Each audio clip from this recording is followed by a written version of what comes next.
I've had many leading experts on this show, including Matthew Walker, and they've all said the same thing about sleep. They've said it's the biggest positive investment you can make in your own performance. You can have the best strategy in the world, but if you're consistently tired, poor decision-making will follow and eventually cause other things to fail in your life. So if you're looking to optimize your recovery, you should start looking at what you're sleeping on. Our sponsor, Helix, makes high-quality mattresses tailored to your body. It doesn't matter if you run hot, sleep on your side, or need something firm. Helix has a mattress for you. And I asked them recently to send one to a member of my team, and Juan received it. And we travel a lot, so when he's home, quality sleep really matters. And he told me he's getting the best sleep of his life. And the data backs it up, with 82% of people in a Helix study saying they saw an increase in their deep sleep. And with a 120-night trial, you've got 4 months to prove it to yourself. You can get 27% off at helixsleep.com/diary. That's helixsleep.com/diary. Zach was 11. He's our youngest. He asked me if I was going to die. Finish me off. As Facebook's Vice President for Europe, the Middle East and Africa, Nicola is one of the most powerful women working in tech. Facebook is this huge company. The prospect of leading so many regions. Is there any element of, what the fuck am I doing here? You don't climb Everest. You get to base camp 1, and that's your thing. Certainly in chaotic moments, it's like, what are the things you can control in order to either get out of the chaos or to hit the North Star? So this meta shift, people are understandably scared. Do you have any concerns that we're taking away what it is to be a human? I think it's an important question. I think 3 years into your career at Facebook, and then you get some awful news. I got the diagnosis that I had follicular lymphoma, which is an incurable blood cancer. So we gathered the kids on the Sunday morning. I just couldn't get the words out. When I told my story on World Cancer Day, so many people having a similar disease, but were scared to show that because it was a sign of weakness. I mean, it sounds ridiculous, but there are still companies where that sort of behaviour is happening.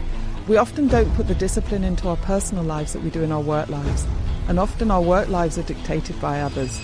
These things aren't mutually exclusive. So without further ado, I'm Stephen Bartlett, and this is The Diary of a CEO. I hope nobody's listening, but if you are, then please keep this to yourself.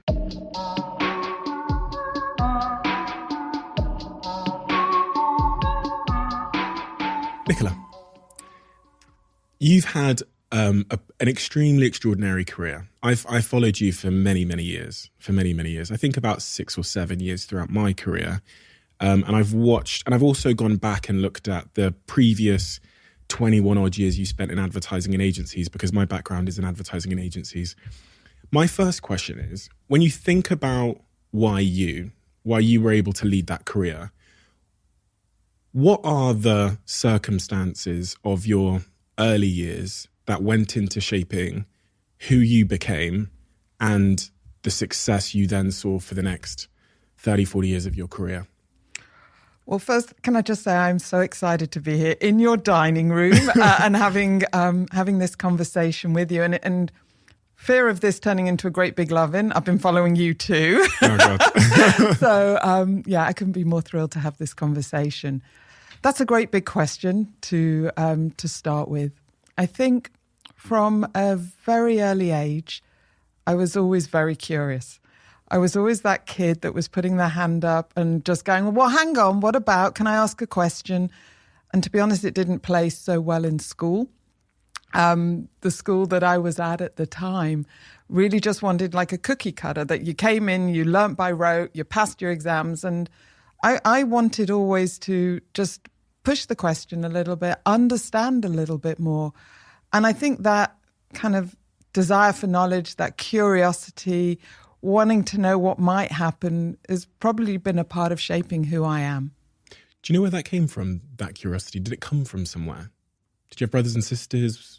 Yeah, so I grew up in Manchester. I have a fantastic family, a family of 2 brothers, parents, all connected, grandparents in and out of the house every single day.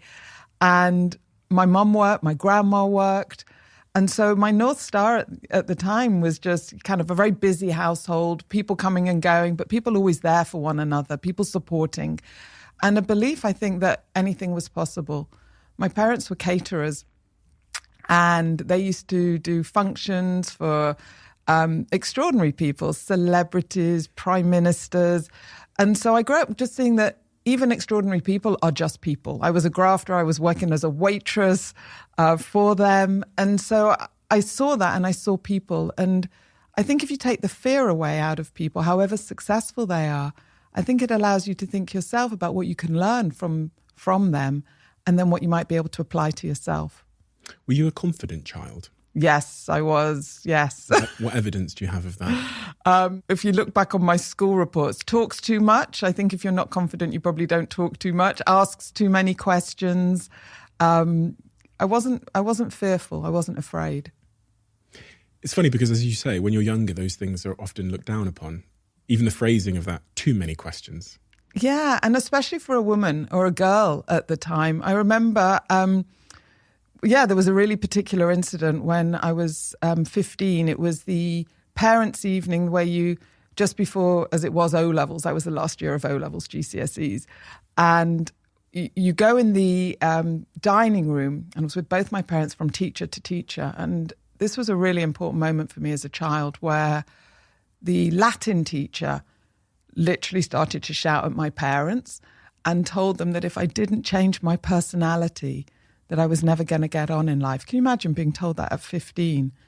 And it hadn't been such a good parents' evening, I'll be honest, but I saw something in my dad that day that really has always stuck with me, because he turned around and he turned to her and he said, I want to be really clear, he said. I think it'll be my daughter's personality that gets her on in life, not what she does with Latin. And with that, he was like, we're off. And so I went with my parents and we left. But I just remember thinking, he's got my back. He sees something in me that she doesn't. And it was a real seminal moment for me as a child growing up. What was that Latin teacher referring to when she was talking negatively about your personality? What was it in your personality she didn't like? She didn't like the questioning. She didn't like me and really trying to get to grips, not just learning the language by rote, but actually understanding much more about what the Romans were doing and what we learned as a result. But that wasn't her job. Her job was to teach her the language, not to teach us more on the history and that side of it. And I was really interested in that. And yeah, she didn't like that. At that age, if I'd asked you what you wanted to be when you grew up, what would you have said to me? That time I would have probably said an actress. So yeah, I was always in the plays, I was doing performances, and I was told at school that I wasn't very good. I wasn't clever. I wasn't going to pass my exams. With hindsight, I think there was probably some anti-Semitism that I experienced at school, and a few particular incidents that stick out. And so I thought my life was going to be on the stage. A few particular incidents that stick out? Yeah, I had... I'm religious and I observed the Sabbath, and that meant in the winter months that I would go home early from school. And we had a couple of teachers that would always insist on starting the new topics on a Friday afternoon. And when my parents, and they could have started the topics, and who starts new topics on a Friday afternoon? That's not a good thing for anybody. It's the end of the week, people are tired. And my parents went in and to ask about it. And they were told very clearly that if my parents insisted on taking me out, that was our problem, not theirs. And that was one thing that I had that stuck in my mind. And another thing I had an English teacher who used to mark me down. And my marks were really low. I was like 2 out of 10. 3 out of 10, and I was in a good school, and these were not my marks. And my parents, there's kind of a thing here that they were backing me. They actually took my English book to one of my brother's teachers and said, "What do you think of this work?" And they said, "We don't understand the marks. These are the marks of a child that this is an A student." But my confidence was so smashed by these teachers telling me I wasn't good, I wasn't smart, that I didn't think that I would maybe even do A-levels, never mind going to university at that time, which was kind of the normal for that school. And as it turned out, I left school at 16 and went on to college. And I got an A in my O-level in English and actually decided to read English did A-levels, got an A, and actually went to university and read English and, did an English degree.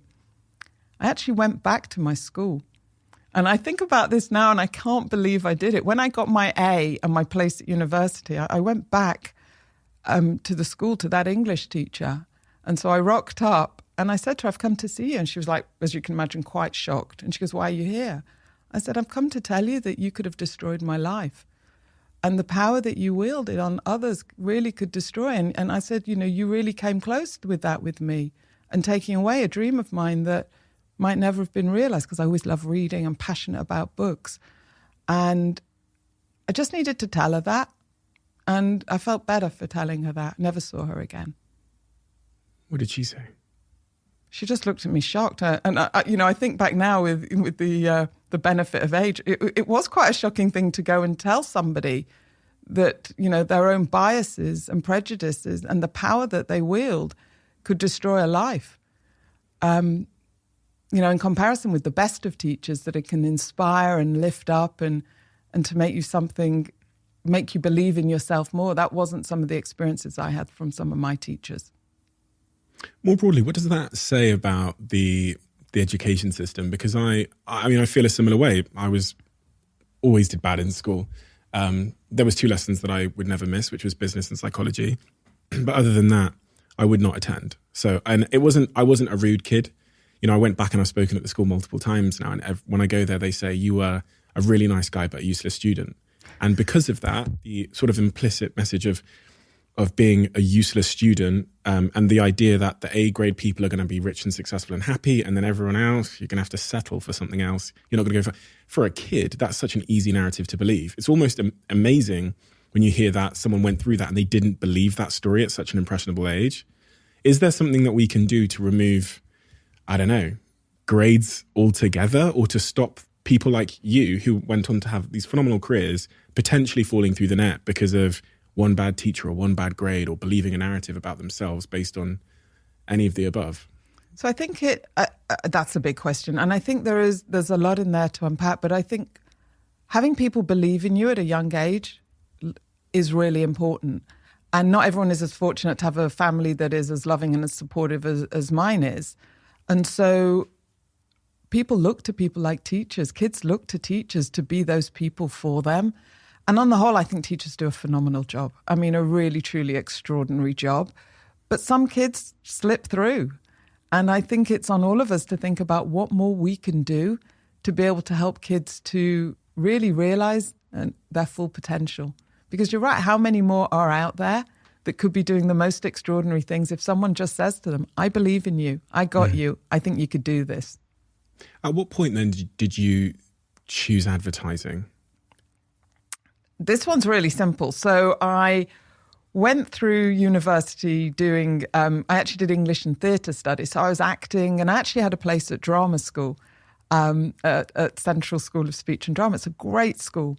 But I shared that I'm religious and I observed the Sabbath. And I quickly realized that, a life on the stage is not very, compatible with, wanting to observe the Sabbath. So I also saw that friends of mine who were acting were pretty miserable because there's so much luck involved. They were trying to get the equity cards. They were working in remote parts of the UK, trying to, get a break.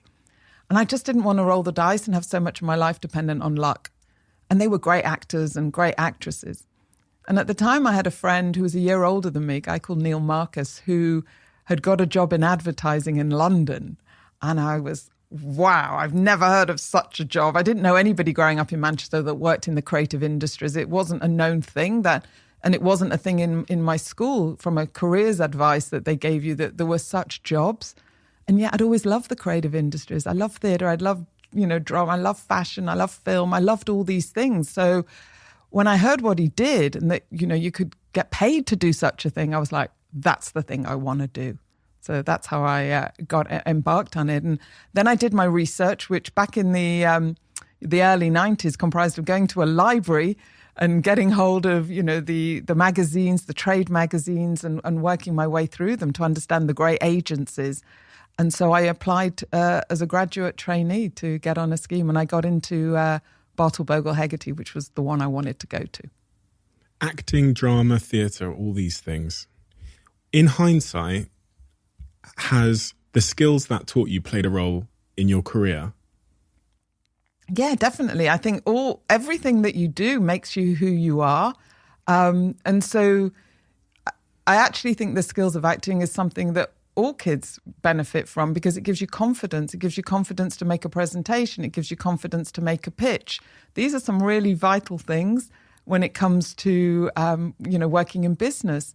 Acting also gives you the skills of working in a team. You're relying on each other. Who's going to finish the lines? The makeup artists, the directors, the producers. You're all working as one to be able to come together and realize the potential. So yeah, definitely, all those things definitely helped.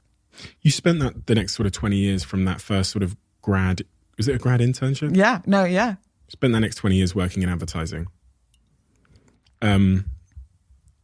Interesting industry to work in. You stayed in there probably a lot longer than I think I could have, because there's lots, especially when you're working agency side, there's a lot to deal with.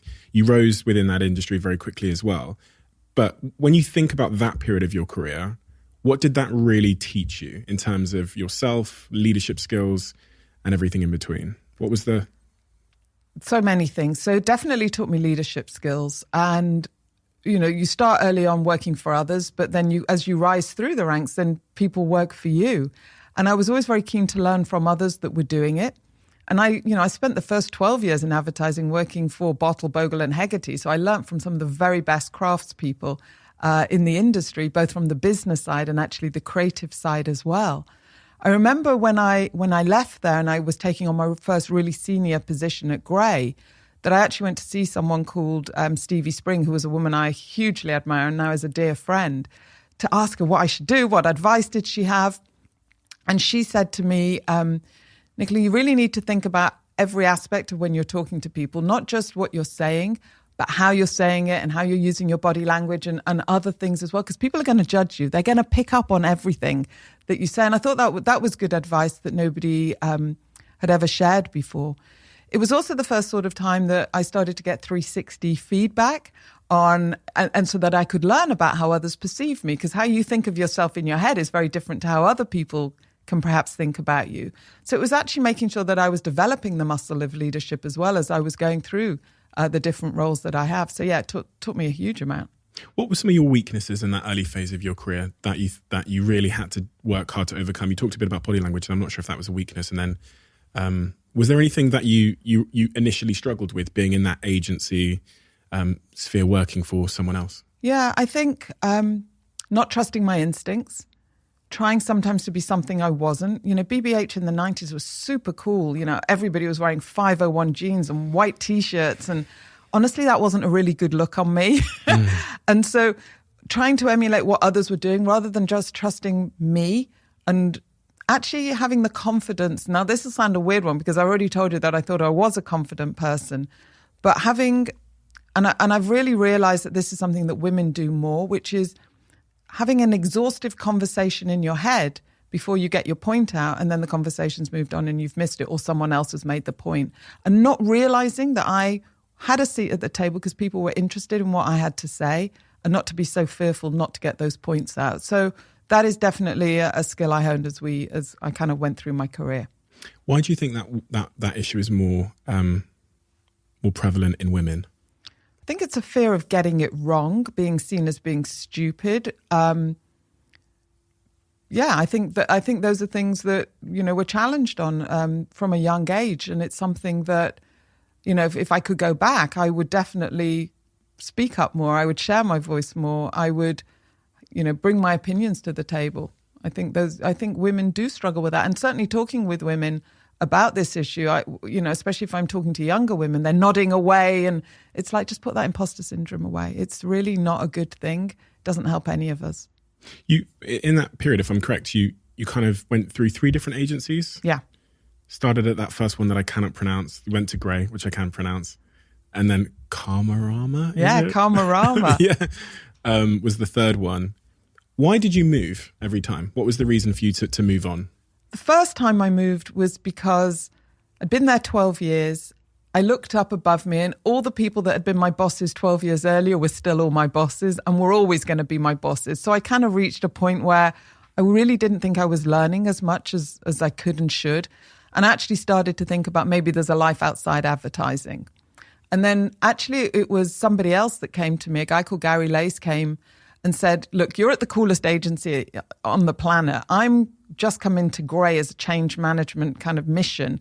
I want you to be on that mission with me. And he goes, I know people will sort of laugh because you're at the coolest and this one isn't, but wouldn't it be amazing if we could do that? And I love that vision because I thought, yeah, why would I swap one great agency for another great agency? Where's the learning? It's that curiosity thing again, right? And so I went and did that. And honestly, that was one of my steepest learning curves as from a leadership perspective and from a business perspective, how we changed that agency around in the 5 years that I was there. And then it was another kind of moment of serendipity where I'd been at Grey for 5 years. It had been independent and then it sold to WPP. So the change was kind of coming. And I got a call from a guy called Ben Bilbul, who was one of the founders of Karmarama, and said, could I have a cup of coffee? And I said, yeah, definitely. And I always, whenever people ask me that, I would always say yes. I was like, you never know. Interesting things always happen when you meet interesting people. Ben's interesting. So I go and meet Ben, and I was totally hoodwinked because the other founders of the agency were there, Sid and Dave. I was like, okay, what's this? And they said, oh, we're here to see if you want to be our fourth partner. I was like, oh, I didn't see that one coming at all. And that had very much been a boutique business, a lifestyle business. They wanted to significantly grow it. And so I joined that agency. And the day I joined, there were 12 people sat around the table. And the day I left, there were 250 in 5 years. Didn't it sell to Accenture? Yeah, it did. A couple of years ago, it did. So that first, was it 8.5 years at that agency that I can't pronounce? Tell me the name. I'm going to You can just say BBH. Bardell, Bogle, okay. Hegarty. 12 years. I was BBH. 12 years there, 12 which is years. a long time in Adland. Which is a long time in anything. Yeah, I guess. A lot of people, especially, I don't have the data, but these days, I think amongst our generation, the thought of doing 12 years at one place is quite inconceivable. Why did you do 12 years there? And would it not have made more sense to, because there's often this narrative that if you swing more from job to job, you can get higher faster. Would it have not made more sense to just, do a couple of years then move on? So there was a lot going on in my life in that 12 years. So I got married. I had 3 of our 4 children while I was there. And also I absolutely loved the agency and the job that I did. So I started off as an accountman, but actually I moved into new business. And new business, it just gives me a thrill. It always has, because you're meeting new businesses, you're learning about those businesses, you're meeting new people. There's the pitch. I love the thrill of the pitch, the chase, and all of that. And so it constantly felt like it was a new job. And especially because I had 3 maternity leaves during that period as well. I grew as a person each time I had my babies. People often don't think that, but you learn new things about yourself. And so I came back each time refreshed and excited. But as I said, by the end, after the 12th year, it was like, no, this was time to do something new. And Karmarama, the agency where you were the 4th partner and the owner, at some point in that journey, you get a call you get headhunted by Meta. Well, Facebook. At the time. Yeah, at the time, Facebook. So it's 2013 and, the agency's going brilliantly. And I am also the president of the Institute of Practitioners in Advertising. It's the trade body for the ad industry. And I'm the first woman in its almost 100-year history to take on that role.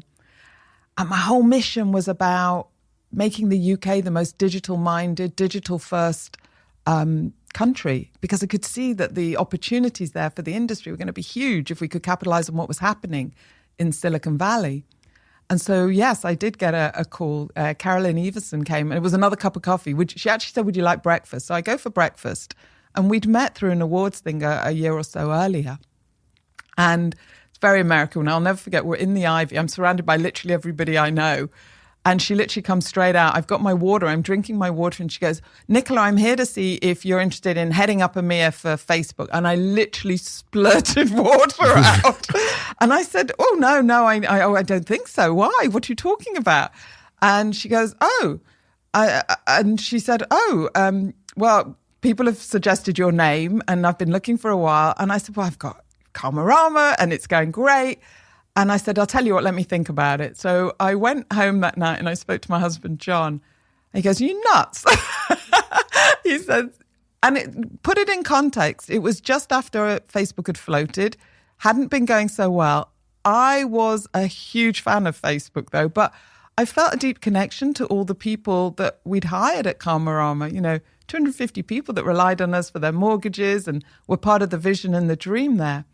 But I gave it the overnight and I woke up in the morning and I thought, actually, this one's now got my, I'm excited about this. I can start to imagine what that could do because I'd always loved tech. I'd always been interested in it. And this would give me a ringside view. So I said, all right, I'm interested. And then fast forward, we had a whole recruitment process and ultimately got the job. I've got to be honest, that doesn't sound, that breakfast at the Ivy doesn't sound like the most well thought through pitch. Yeah, that's how it was. She should maybe schmooze you a little bit first. And no, it was direct. It was direct really? And all in. Yeah, but I quite like that as well, I have to say. And that prospect of becoming the head of EMEA, that's terrifying. That would be terrifying for anyone. The prospect. Facebook is this huge company. It's hugely socially significant. It's now a public company. The prospect of leading so many regions, terrifying. Most people would be overcome with imposter syndrome, probably. It's not how I saw it. I just saw it as a huge opportunity. I loved the products. So it started with something that I absolutely passionately believed in. I was a huge fan of Mark Zuckerberg and Sheryl Sandberg before I had the job. And so to have the privilege to work for two of the finest leaders that have ever worked in business ever, and to work so closely was just an extraordinary opportunity. And it was so early on. I remember, we hadn't opened a lot of the offices back then. London only had a couple of hundred people working there. And so it was really early. It was really scrappy. And I'm good in that. I'm good in kind of bringing people together, setting out what the objectives are, working towards what the vision should be. And I knew the industry. Okay, this was my industry. These were all the things that I loved, working with some of the best and the most smartest of people. But when you start that job, it's a public company. It's, as I said, hugely socially significant. Is there any element of what the fuck am I doing here? Oh, yeah, of course, completely. And, joining, I thought I knew digital before I started. And then I really got to understand. And those first few months, and I think this is true for anybody that comes and joins Meta, you literally feel like you're drinking from the fire hose. You've got information coming at you left, right, and center. You've got to make decisions, quick on the decisions. And I find that quite exhilarating. And I'm a great writer. I write things down. I'm learning. I'm processing in terms of that's how I retain knowledge. And it just felt energizing. I hadn't felt like that since some of the very early days in my career. And I still feel like that today, I have to be honest. When you think about taking on a new role in your career, is there some kind of framework or principles or characteristics you're looking for when you're making that decision? I get asked this a lot when I meet people that listen to this podcast or when they DM about they're at that kind of crossroads where they're trying to weigh up one of two options. What advice would you give? So I definitely always research the business, which is obviously what you would do. But then I'm very into also understanding it better by having lots of cups of coffee with people that are in and around the business. And it's a two-way thing, especially at a senior level, where they're interviewing me, but I'm also interviewing them. And I've got my list of questions and, really wanting to understand what's motivating, what they're looking for. Is it what I'm looking for as well? And squaring that. And then writing lists, the pros and the cons of why this may or may not be a good thing. And picking up also the challenges that people have as well, so that you're very clear going in. What are the things that need to be fixed? What are the things that shouldn't be fixed that are working really well? And where some of the other opportunities are. And then I often go back after a few months into them and just reflect on what I've written and see what I've done as a result. And how much does the family play a role in that decision? You spoke about going and speaking to John about it. Huge. I was huge. Up until this point, I'd largely been UK based. I did Europe as well, but I'd largely been UK based. I didn't travel a lot. John traveled more. We've got 4 kids. And so it was very clear to me that if I was going to take on this role, that it was going to mean a lot of travel. And how did I feel? I'd also been working 4 days a week up until this point. And because that was something I had done when Gabby, our eldest, was 1. I just didn't feel that I was being good at anything. And so that was something that I'd taken on. So it was going to be a really big change. And John and I really sat and talked about it. And he went, just go for it. He said, I'll root myself more at home so that you can go and do those things. And we made a kind of thing between ourselves that I'd always make sure wherever I was in the world, I'd come home for the weekend and that we'd always have the Sabbath together. We'd always be there as a family together. But in the week, I would travel. So, yeah, it wasn't just my decision. It was a joint decision. I couldn't have done it unless I'd had his full support. On that point of working 4 days a week when Gabby was born, what was behind that decision? Give me some colour there. I felt that I wasn't being a good wife. I didn't feel I was being a good mum, a good kind of family member, good friend. Just work was all consuming, and I needed just a bit more time to be able to do the things that were also important in my life. You get one go at this thing.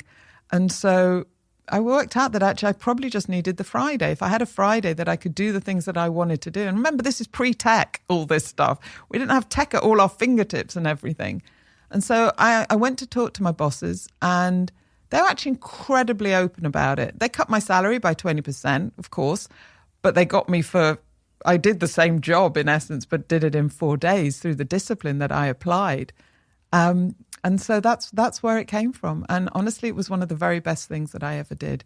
It did mean that I took some changes in my career, though. I think back now, and I didn't push myself to do a CEO job when I was in agency life, because I felt that I probably needed to be there 5 days in order to do that. But I have no regrets about that, because the experiences that I did as a result of having that time, I think, fulfilled me and also made me who I am. There's a huge importance for, and when you said that, I was just thinking about how self-aware it is to really tune in to what matters for you, because it's so easy and tempting sometimes to just try and take on more and try and get the highest sounding status job you possibly can to be a CEO, even if it's, and I think about this a lot in my career, that sometimes I just maybe need to pause and think about how I feel and what really, really matters to me, as opposed to just being dragged by what I think I'm supposed to do, right? Yeah, I think that's true for a lot of people. I think we often don't put the discipline into our personal lives that we do in our work lives. And often our work lives are dictated by others. Here's the path that you'll climb up, off you go. And actually just stopping and going, what matters to me in my whole life? And I was always really clear. My North Star was always my family. John and I always wanted to have a big family, 4 kids. That was really important to be around for them as well. I love the fact that our kids are older now and they choose to hang with us is a real source of pride and joy for us both. So being as intentional on the personal side as on the work side, these things aren't mutually exclusive. You might have to trade things at different times, but if ultimately the person feels more fulfilled and happy, then surely that's a good thing, right? It's very rare for people to turn down a promotion, which is an interesting concept. I actually remember the day where I offered our marketing director our head of marketing the chance to be the marketing director of the whole company. And I remember them saying, no thanks. And, as a CEO, you take that one of two ways. You think, and this is just being completely honest, is this not an ambitious person? Do they not like it here? But when I spoke to this individual to find out the reasoning behind their decision, I just had the most amount of respect for them. I respected them so much more because of that self-awareness, to know that they, in their personal life, they wanted something a little bit different. And also the person communicated to me that he didn't feel like he was quite there yet. And it was just, I will never forget that day, because it only ever happened once, and we employed, more than 1,000 people over the last 10 years. So it's just, and I don't think it's a conversation people have enough, which is like, you don't have to accept the next rung on the ladder just because it's the next rung on the ladder. And yeah, I agree with that. And actually, it's something we've really gone deep in at Meta, because what that often means is you take somebody from doing a job they're brilliant at and they love, and you put them into a role, often as a people manager, because people manager means success, right?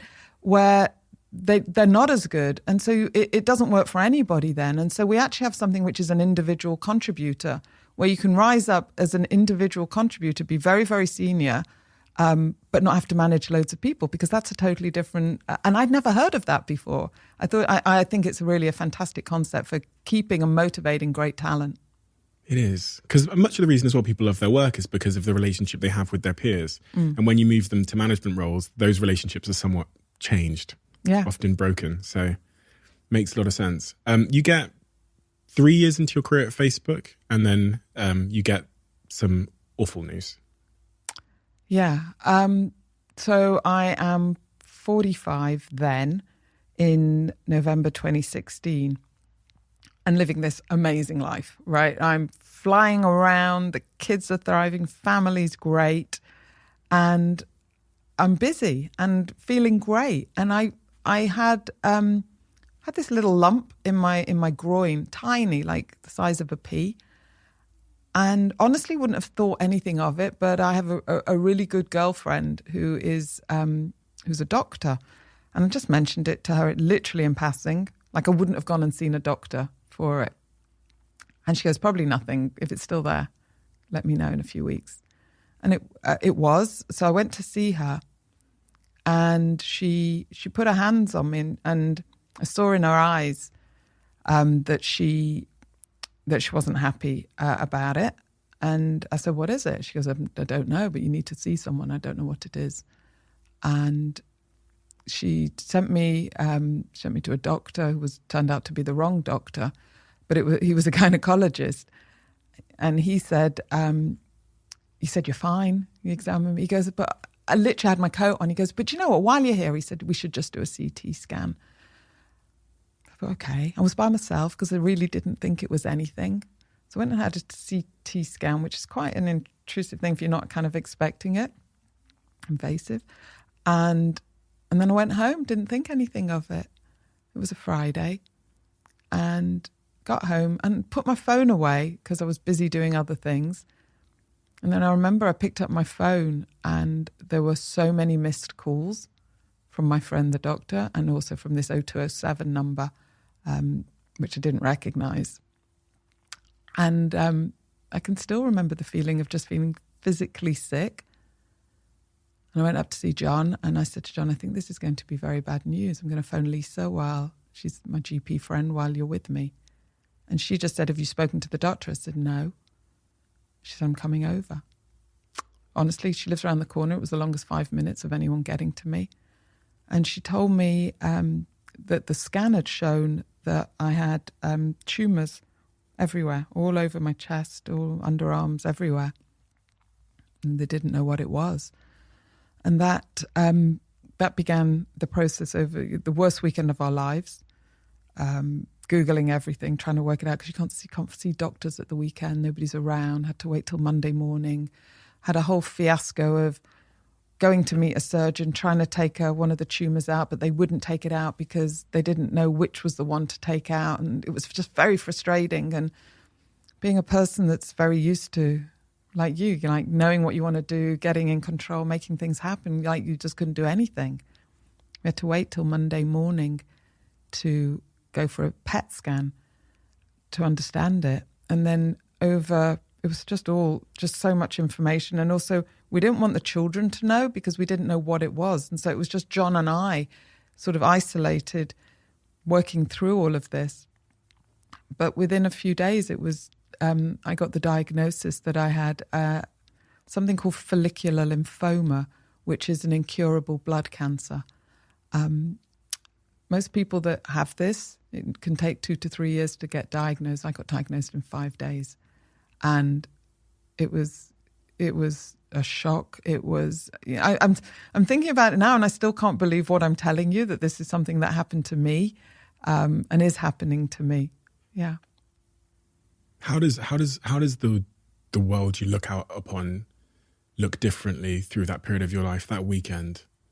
Because you've gone from flying around the world, thinking about a particular professional challenge, and life is normal, and then boom. I did a lot of crying. I cried so much. I mean, it was a physical thing. I just remember it being very physical, the feeling. I couldn't sleep. I actually lost 1/2 stone in one weekend. And then I just remember thinking on that Monday morning that that's not me. I mean, I catastrophized everything because, of course, when you hear the word cancer, tumours, cancer, we knew it was bad before we knew what it actually was. I went to all the worst places in my mind as to what was going to happen.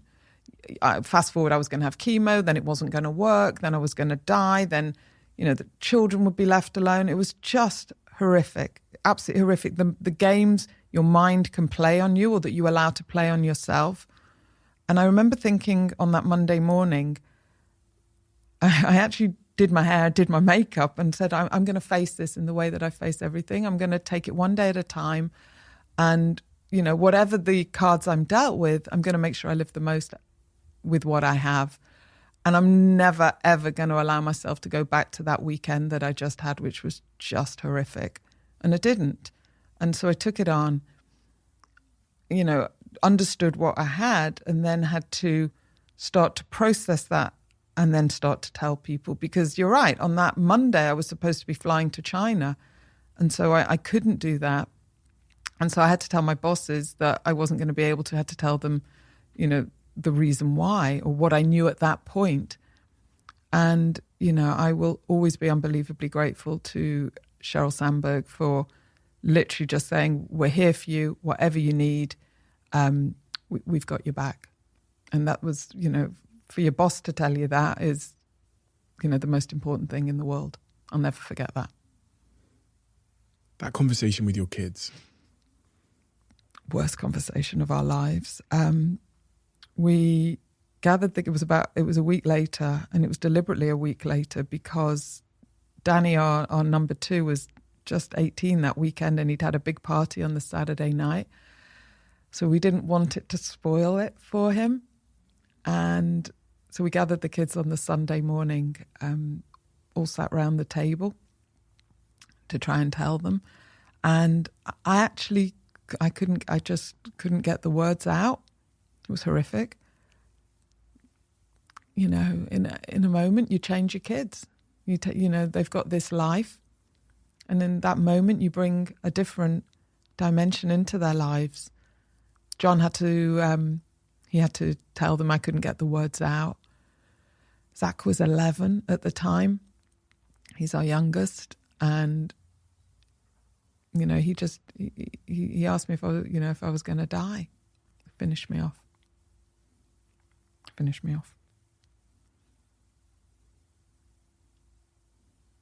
How does someone respond to that? It took me back to a conversation I had with my mum when my mum found a lump in her breast when I was younger, and it was the first thing I thought. I must have been about 11. Must have been about 11 when I got that phone call. How does a parent deal with that conversation with an 11-year-old when they ask that question? There's no right and wrong, is there, on these things? What I said to him was, I hope not. Going to try my best. And what I promised them that day was that they could always ask me anything. There was never a question that they couldn't ask, and that we would fight it as a family together and we would learn about it together. And it wasn't a secret and there was no shame. Sometimes there's a shame with these things. Especially, it was particularly difficult because nobody had ever heard of this cancer, and the fact that it was incurable. So all that language with cancer that we knew of, we're going to beat it and cut it out and do those things, couldn't say those things. This was going to be a journey, and this was now going to be a part of our lives. And yeah, I think probably changed us all a little bit that day. The word incurable is a hard word to accept, especially when you have the type of personality that I can tell you have. It almost seems like control is, when I hear that word, it's like the control is taken from me. Because if, my natural, when I was reading about your initial response to receiving that diagnosis, that cut it out, attack it, that would be my response. Yeah, it was. I mean, that was part of that weekend where I was just trying to find a surgeon. I kind of felt if I found that surgeon and they cut it out, then that would be on the path to curing it. because in that moment they didn't know if it was they thought it might have been a breast cancer that had spread. So they were going at it that way. But actually it turned out it was a lymphoma that happened to be around the lymph nodes in the underarm. So it was a whole new language and vocab as to try and understand what it means to have an incurable cancer. And then to start to understand that this one didn't have much research. And so all the questions you want to ask is, okay, so if I have treatment, how long is that going to last for? And how long will I be clear for? And you go into a remission and then it comes back, and there's just no knowledge and no information in the way that you want to have that knowledge. And so I think one of the challenges of that word incurable is that it's always with you. And there's not a day that goes by where I don't think about the fact that I do have a blood cancer, and that the risks, especially through the last 2 years that we've had with COVID, have been very challenging for me and the family, up until the point where better treatments were available for people like me. In these moments, both professionally and personally, there's sometimes a desire to be strong on the outside, brave face. Yes and no. I was very... Look, I never made this a secret, and in many ways I couldn't have. I suddenly disappeared from work because people knew I was having tests. And so I told my team straight away. And people are wonderful, you know, people are like, we're here for you. What can we do? What do you need? I was like, I don't know at the moment. And this cancer, as I said, is quite different in as much as I didn't even have treatment for 18 months.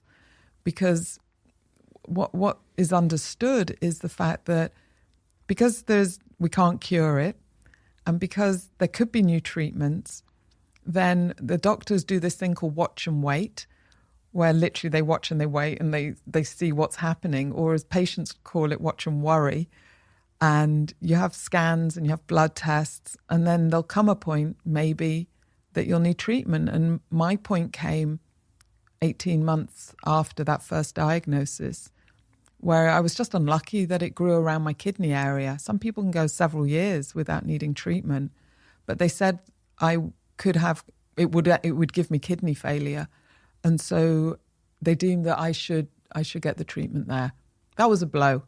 And the only reason that was a blow that moment was because I thought I was going to get 2 years. That's kind of the average if you get an early diagnosis, and I got 18 months. So that was a blow. And then I had 6 months of chemotherapy and 18 months of immunotherapy treatment as well. And it was, you know, I did well. Not everyone does as well as me. It put the cancer into a form of remission. They call it no evidence of disease. But, you know, no chemo is fun, that's for sure. Did you get any psychological support throughout this process? Because we talk a lot about the physical symptoms, but the mental... the mental difficulties, I mean, are just quite honestly like unimaginable. All of the words you've used and the context of the family and all of these things, your team members, was there some kind of psychological support that you sought out in therapy or other? Actually, there wasn't. But I also think it was because I was so open. You know, you talked about, did I put on a brave face? I think the hardest thing I did was when I told my story more publicly. And I did it in 2 parts. The first part was when I stood up. We used to do an end-of-year conference in EMEA where everybody flew in. And I stood and told my story to everybody. And that was one of the hardest things I've done, with the story of the diagnosis. And I wept on the stage. I mean, I literally had tears coming down my eyes as I did it in front of everybody that worked with me. And people just inundated me with hugs. And you know that thing of, don't hug me when I'm crying. It's going to make me cry more. That happened. But people were so supportive. And then again, when I told my story on World Cancer Day in the February, I was just inundated with support and love from people I didn't even know. And so many people sharing the story of having a similar disease or incurable disease that they've not gone public on for a variety of reasons, whether it was fear of, it was largely to do with work, actually, largely to do with they won't get that promotion if people think they're weak physically. And so they live with this extra burden of having a disease and putting on a brave face, hiding doctor's appointments. I never had to do any of that. And so I felt strong mentally the whole way through this. I got my head around the cards that had been dealt with to me. And as I said, I was never going to go back to that weekend. And so I made sure that I protected myself through the things that I did, through the things that I could take control on in order to get that. But I know that's not true for everyone. And I certainly know that through one of the things that we did was to grow this group on Facebook called Living with Follicular Lymphoma. It's almost 10,000 people now, which I kind of pinch myself because it's the largest gathering of people that have ever existed with follicular lymphoma and could only have happened because of Facebook. But the mental challenge and the anguish that people in the group talk about every single day, that haunts me and that sort of drives me to do the work that I do in terms of trying to find a cure. It haunts you? Yeah, because I know how blessed I am. I'm blessed with the job that I have, with my family, with my faith, with my community, all those pillars that support me and make me who I am. And I know how lucky I am to have that. And I read every day that so many are not. The group acts as a support for them because you don't want to talk to somebody else that's got a different cancer. It's not helpful, I had that in the early days. A lot of people with breast cancer wanted to tell me their story, and it's actually, thank you, but it's not that helpful. I need to know people that are 2 years ahead of me on this journey who've got follicular lymphoma, that have had the treatments I will have. That's the best help and support possible. Was there ever a decision you made about whether to continue with work? Because I know this is a question you've kind of been asked before about whether some would assume that if they were to get that diagnosis, they might retract from work and just stay home. What was your thinking around that? It honestly never occurred to me. And I think I'd been very intentional in my life about the things that matter to me and the things that I wanted. And I love what I do. I absolutely love my job. It is a lot of who I am. It is something that gives me huge energy and, helps me on my own journey in learning. So it never occurred to me that if I was well enough, that I would carry on working and work out. I was asked, take the time off, whatever you need to do. I was like, oh, no, I don't want any time off. I want to keep things as normal as possible because I feel pretty blessed with the life that I have. And if I'm well, I want to do the job. And I thank God I have been well. And even through the chemotherapy, I was able to work, which can often be a surprise because there's different types of chemotherapy. And thankfully, the one I had didn't react as severely to me as some people have with theirs. I didn't lose my hair, for example, which I know is a hugely traumatic thing, especially for women. And so I was able to work, but to do it in different ways. On that day when you get that message from the doctors that there's no evidence of disease and that your follicular lymphoma is in remission. Yeah. How is that day? Do you remember the day? I do. And honestly, it was a bit of an anticlimax because it only meant for now. And so I'd gone into that meeting going, either way, manage your own expectations so you're not disappointed. And so if I didn't build myself up to go, it's going to be good, it's going to be good news. I was like, this is just going to be what it will be and you'll deal with it. And I think that really helped in terms of the management of the expectation. And so when he told me that, I was like, that's good. And he goes, well, aren't you more happy? I was like, no, that is good news, but there's still a journey ahead. And, I want to be part of the team that finds a cure for this thing so that other people don't have to go through these meetings like you and I are going to have. Must be a nice conversation to have with your kids, though. It was good news. You'd sort of get halfway through. They'd done a scan to say it was going well. And so they'd sort of drip fed that information. But I didn't allow myself that euphoria of, yay! I didn't do that moment. And that is quite a weird thing if I think back on it now because of the nature of the person that I am. I am quite celebratory. I am kind of that person. But that one was a more muted, certainly was more muted. To me, it doesn't entirely surprise me that was your reaction because you talked about it being a process of like expectation management. And one would assume that if you can control your response to good news, it also helps you control your response to bad news in the same way. It seems to me, I've done that in the past as almost a defense mechanism. Yeah, it is. It's a protection. It definitely is a protection thing. Because if I was going in there going, oh, I hope it's good news, I hope it's good news, and then it's not, I'm just going to be flawed, right? And so I already knew what the worst thing could be. I've got an incurable blood cancer. That's not going away. But it would just be, let's see where this next part of this journey takes me. How did that news impact the way that you saw your life?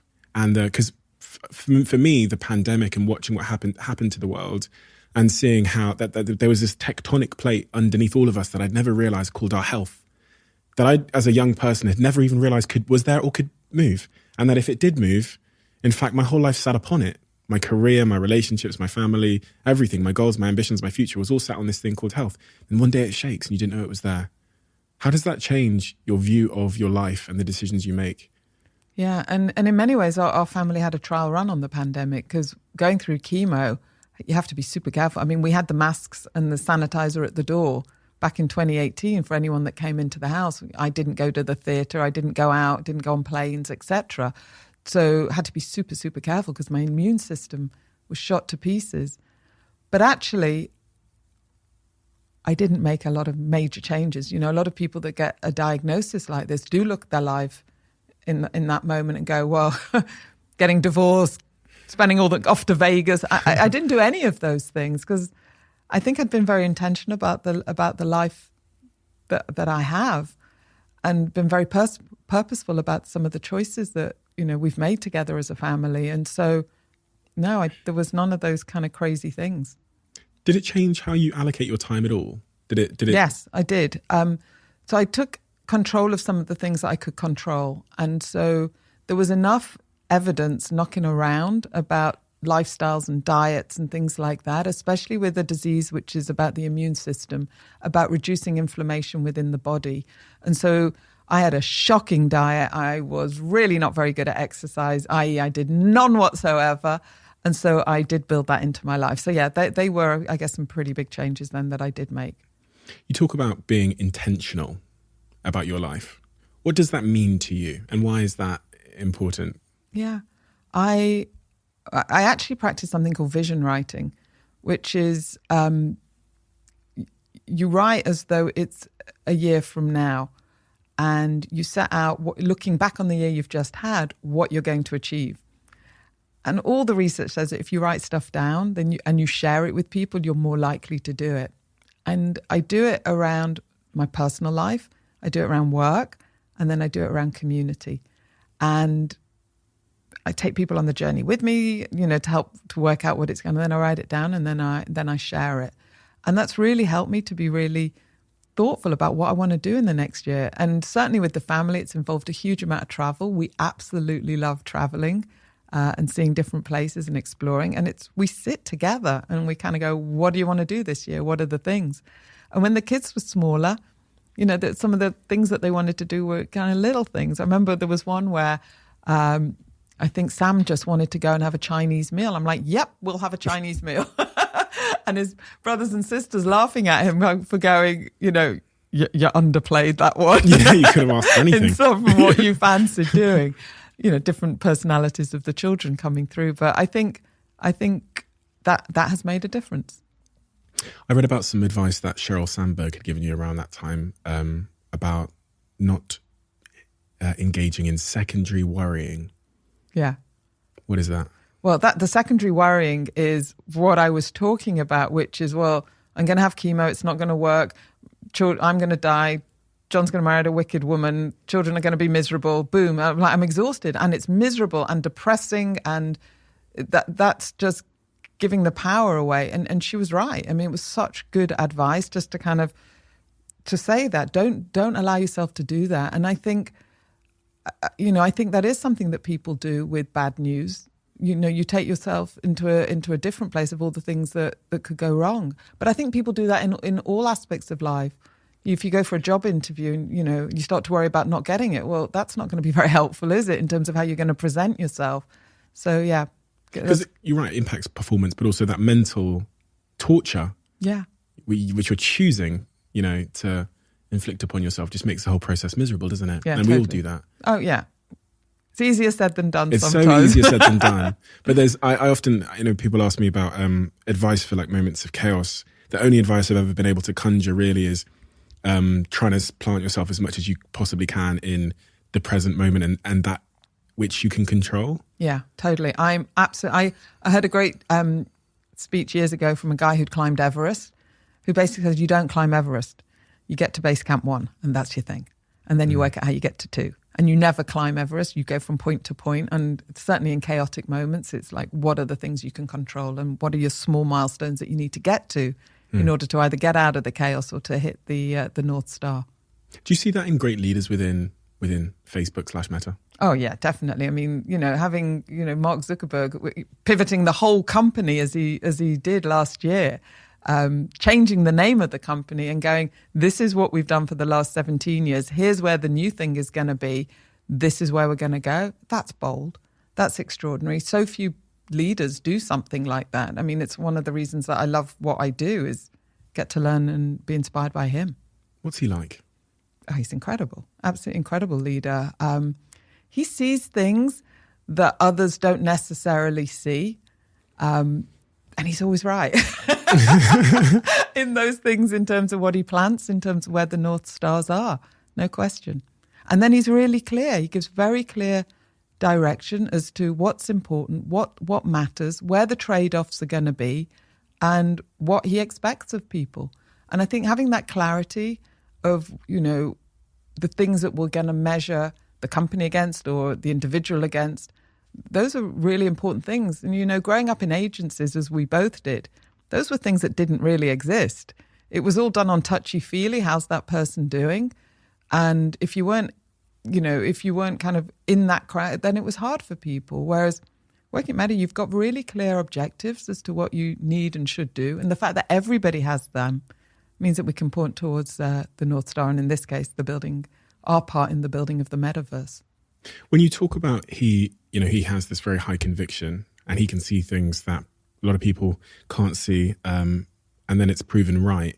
What are the key moments of sort of self-disruption where you think he was really right? He was exceptionally high conviction to the point that it probably didn't make sense to a lot of people, but it was proven to be correct. Was mobile the first? Yeah, it was. I think mobile is the first time that that strength of leadership and that pivot really came through, and in the actions that he had, because lots of leaders talk stuff but then don't follow through with the action. And the fact that, back in 2012, 2013, Mark turned around and said, Facebook was built late, so it was built on desktop. It wasn't mobile first. We need to shift the company to mobile. And so the product guys were still coming in with desktop innovations, and he stopped them. And, for 2 weeks, he didn't have any meetings because nobody had any mobile application to share with him of how this was going to work. And so by being really clear as to what the expectations were, people were able to move very quickly in terms of what the deliverables. And we've seen it time and time again since then. So, the shift to video, the shift to stories, and now the shift to reels that we're going through, the short form video now, is another one of these pivotal moments that we've seen. In big companies, it's hard to get, it's hard to get that agility and innovation often to keep up with a changing world for many reasons. People have come to work, they're qualified in one thing, they've done it their whole life. So it's understandable why there might be friction and reluctancy to go from being like a developer on a desktop to mobile. Like, that's not what I do. I don't know it. So there's so much friction and resistance. How does Mark and Facebook and how does the company overcome that? You talked about being very, very clear. What does that mean in practical terms? Does that mean like you will be fired if you don't? Or does it mean...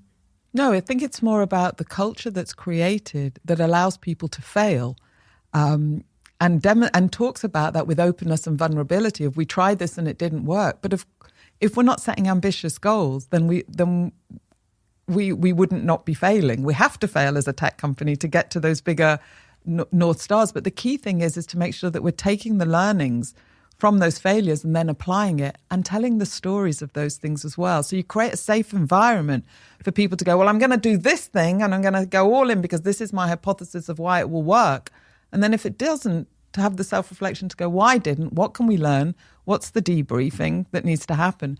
And we take learnings from so many different places. The military is a great one that, when all operations, good and bad, they debrief directly after. That's kind of a muscle that we also have as well. And that just keeps making us better. On that switch from web to mobile, let's say, I'd read that Mark had basically said, I'm not taking, and you kind of alluded to it a little bit there, but I'm not taking any meetings until people start bringing me mobile products to look at. Is that true? Mm-hmm. Yeah. Because that for me is one of those, that's a very practical thing where a leader goes, I'm so high conviction that I'm no longer going to take meetings about the old thing. Absolutely. And that for me is an example of what I was talking about, like in a very practical sense, that's a very high conviction thing to do. Absolutely. And a different example of it is on the Shift to Live video, when that was first becoming a thing, Mark called what we call a lockdown and moved resources on the engineering side from whatever they had been working on. And it's not like those things weren't important that they were working on, to be able to then work on this product. So convinced was he of it. And when we go into lockdown, it's like hackathons, it's day and night, people are kind of going for it. And it's, you set a clear time period with the deliverables and the expectation when the deliverables happen. And when Mark might present his vision for these sort of tectonic shifts that are going on in the macro tech environment that he believes are important to Facebook, how does he communicate that to everybody to bring them along? Yeah. Because often leaders, when they have a vision in their mind, they'll just go, we're going to do this. But I think bringing people along is a process of explaining and inspiring. Yeah, it is. And, he does a weekly Q&A for the whole company where the company can ask anything. And it's interesting because, we're learning as a company as well. We're 17 years old. Some of the questions get repeated week in, week out because you've got new people coming. And so now we answer some of those by writing about it. But he's very open about it. And he talks about what we're learning. He brings in other leaders to share how they're doing on some of the challenges. We have, after every earnings, there's, a company meeting where we're setting out the vision as to where we see the next year. So everyone's really clear about what the North Star are, what the priority areas for the company are, and what everybody can do to contribute their part to each one of those company priorities. So this meta shift, I think it was very surprising to a lot of people, because it's one thing to, add a new, product to a company, but to change the name is a very high conviction statement about the future. I mean, it doesn't get more high conviction than that. Can you tell me about when you first heard that Facebook was changing into Meta, your initial thoughts about that and how it was delivered to the company? Yeah, so I found out earlier. I was one of the team that obviously found out a bit earlier. And I just remember just going, oh my God, I absolutely love this. And it basically picks up on a lot of what we've just talked about. I love the boldness. I love the name. Absolutely love the name. I saw that it addressed pretty quickly, some of the challenges that we saw about the fact that, as I said, the company's 17 years old and started just as Facebook. And we had Facebook as the company and we had Facebook as the biggest app. But by now we were all these other apps as well. Instagram, WhatsApp, Portal, Oculus Quest, etc., Messenger. And there was a lot of confusion around it. So I thought not only did it solve that, but then to show us a kind of a new North Star for the company. We'd always been a social technology company, and this is kind of a new way of how people are going to communicate, live, experience in a whole new way going forwards. And we're right at the beginning of it, right at the beginning.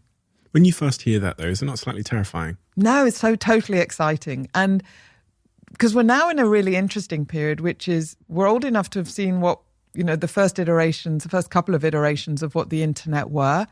And we're now at the beginning of this third phase, the metaverse, Web3, all of this coming together that wouldn't have been possible before because the technology wasn't there. And a lot of the technology still isn't there. We're talking about something that's still going to be probably 5 to 10 years off before that really immersive experience for many is realized. And so to be right in at the early doors, I just think is super, super exciting, and to be one of the companies that will hopefully help to shape that. What is the metaverse? It's funny.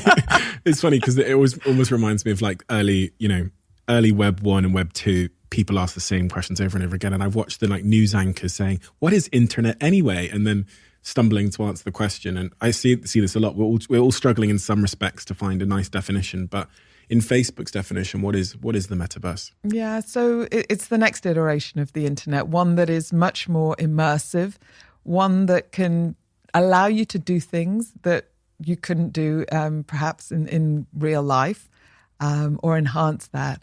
And it's going to be a continuum of things. It's not going to just be one thing. People often think it takes you straight to this VR immersion, but actually it's a continuum of everything from how you use your phone. It uses AR, VR, it uses AI. And it's going to, in the same way that, that Web 2 has impacted so many different aspects of our lives, so this will too as well.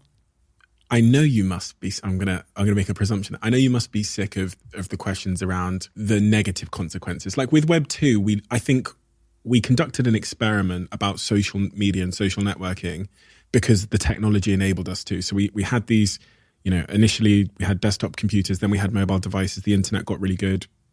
These social networks emerged from Friendster to Bebo to MySpace to Facebook and all of that. And in hindsight, we've now learned about the role that these tools play, for better and for worse, in our lives.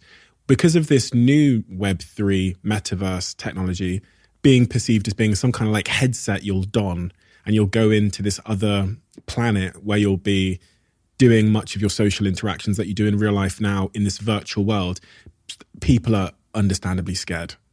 They're scared because they're already seeing their kids glued to social media apps and TikTok and Instagram and Messenger and Snapchat or whatever. And they're thinking, well, they're going to be wearing a headset and, some virtual planet.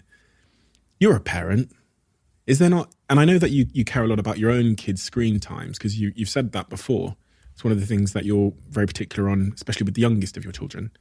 Do you have any concerns that we're going more and more into a digital world that's taking away what it is to be a human? So we're already in a digital world. And so that's a fact and that's a reality. And how we live within that, I think, is the important question. And our vision of the metaverse isn't one where we're going to increase. It just is more about that the time that you spend online can be so much more enhanced. But to be clear, there is nothing better than sitting with you in your dining room right now. That's fabulous, right? Yeah. The fact we can have a hug and all the rest of it. Those things are great. I never want to replicate that. But if you have got the ability to be able to step into another world, to see things that perhaps most people would never be fortunate enough to see, the Barrier Reef, Machu Picchu, wherever those things are, that's pretty extraordinary. How we educate in the future. You can't change what's going to happen when it comes to technology and progress. But I think there is another aspect that I think that we've learned from what's happened in the last 20 years, which is that technology can be used for good and bad. And so let's get ahead now, early doors, before this thing is fully realized. Let's create guardrails, which is something that we as a company are doing. We're putting money out there, working with academia, working with governments, etc., to start to work out what the guardrails should be so it doesn't come as a surprise, that it is actually something that we can build for intentionally from the get-go. It's a huge opportunity as well, isn't it, for society? It's a huge opportunity for entrepreneurs, for the builders of the future. It's a huge opportunity for brands. Yeah, this is just so exciting because it is going to impact everything. I think about the fact that, my grandchildren will finally learn in a different way than I learned at school. And the fact that they'll be able to have an immersive history lesson or immersive geography lesson where they can actually go for a scuba dive, swim and see what the coral reefs are like, or walk down the streets of ancient Jerusalem as it was then and have that brought to life. I mean, that looking up and looking around and seeing totally going to disrupt education in a positive, exciting way.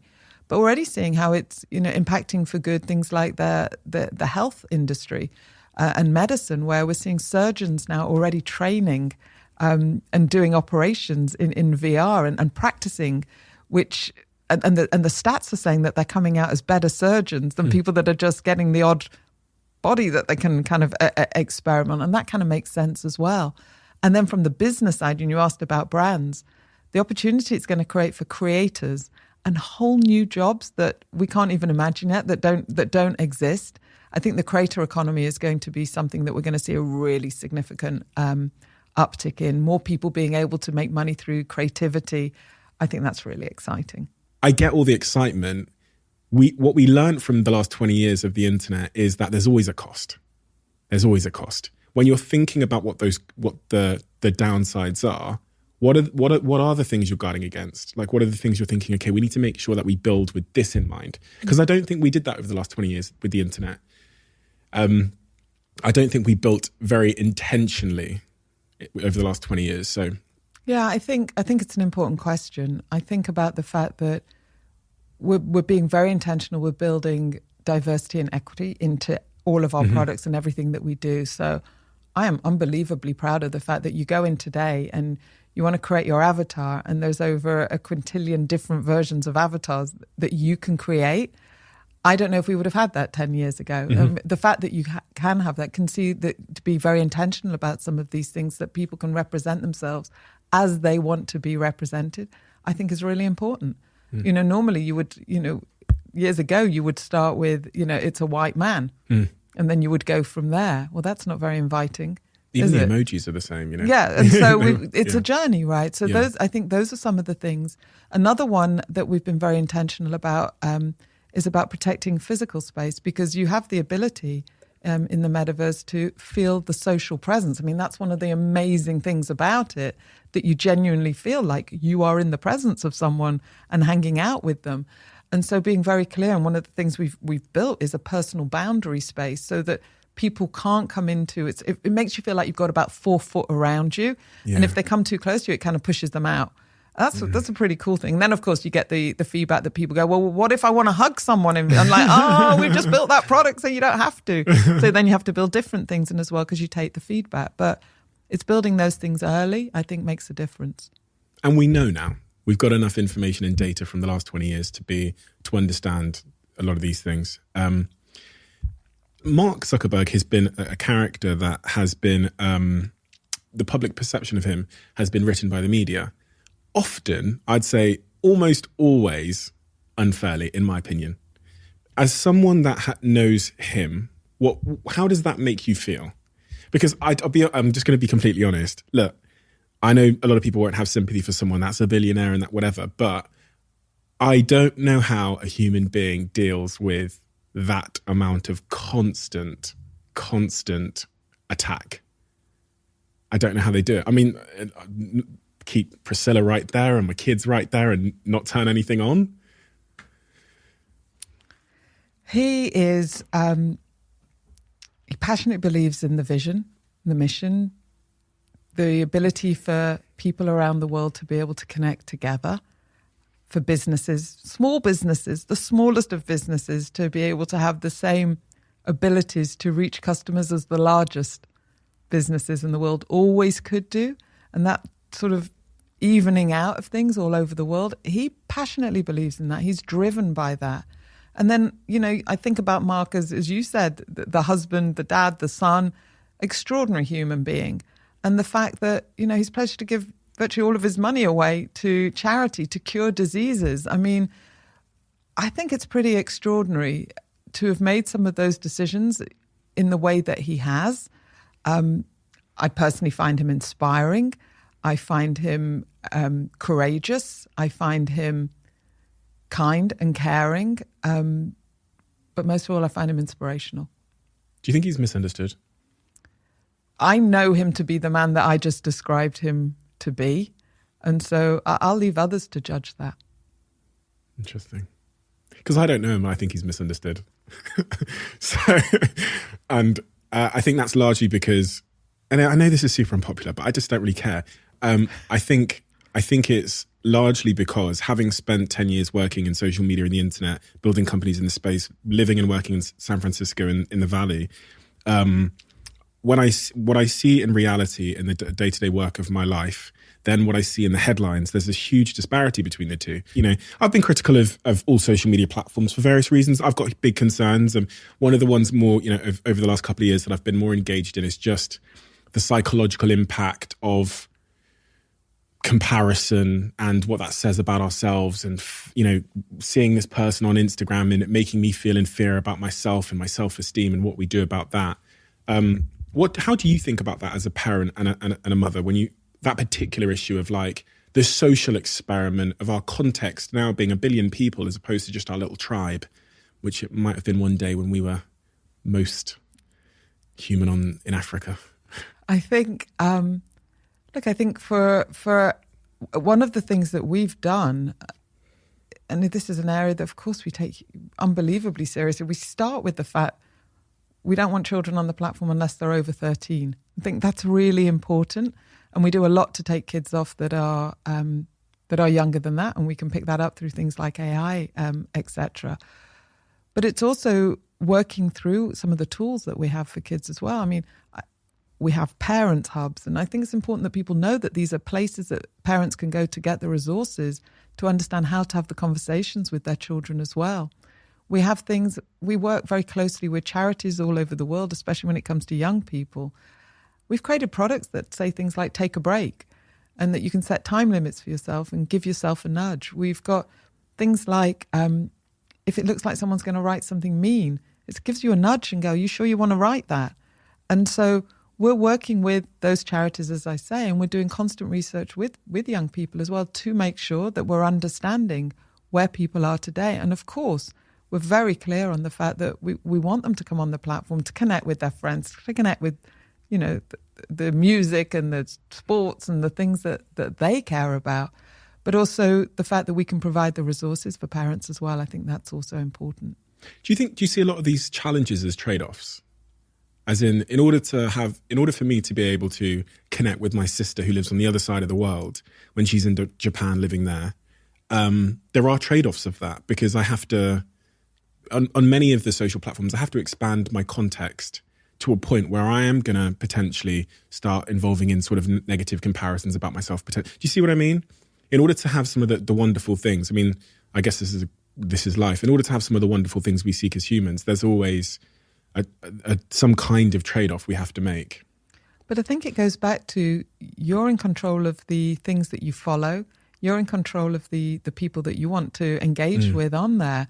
And you can be very choiceful about that. And so, I look at my, if I think about my Instagram or my Facebook, it fills me with joy because they are my friends and my family, and some are all over the world now and living in different places, given that I'm living in a different place.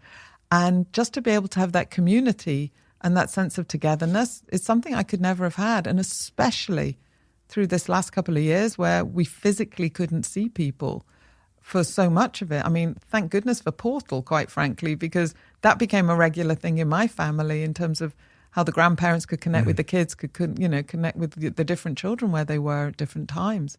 That was something that was really important.